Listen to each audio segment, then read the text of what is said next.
O kosmosda necə namaz qıldığını video kadrlarla izah edib.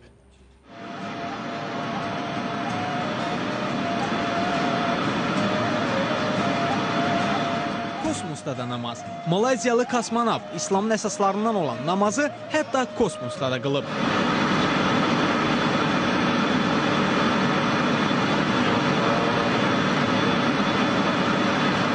Görüntülərdə kosmik vasitənin içində namaz qılan şəxs Malayziyalı astronom professor Müzəffər Şukoridir.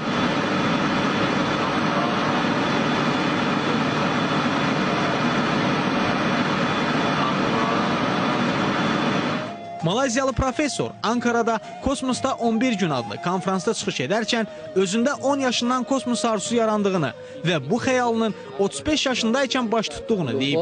I've done modeling for the past 5 years and now I'm an astronaut. I have 2 more goals in life. 2006-cı ildə 11.435 nəfər arasından seçilərək Rusiyada astronomiya təhsili aldığını və il yarımdan sonra kosmosa uçmuş 9-cu müsəlman astronavt olduğunu bildirib. Kosmosda qaldığı 11 günə dair görüntüləri göstərən professor orada necə namaz qıldığını da göstərib. Kosmosda 45 dəqiqədən bir günəşin doğub batdığını və bu səbəblə orada namaz qılarkən uçduqları ölkənin namaz vaxtlarını əsas aldıqlarını deyib.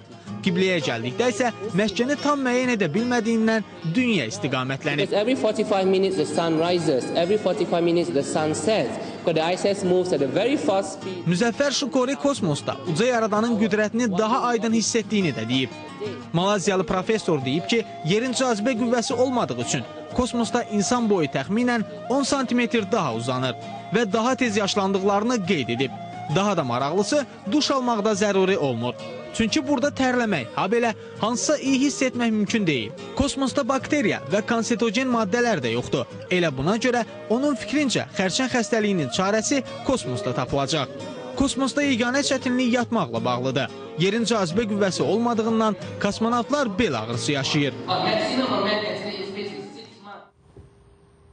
Ucarın Müsküllü kəndində ölümlə nəticələnən yol qəzası baş verib.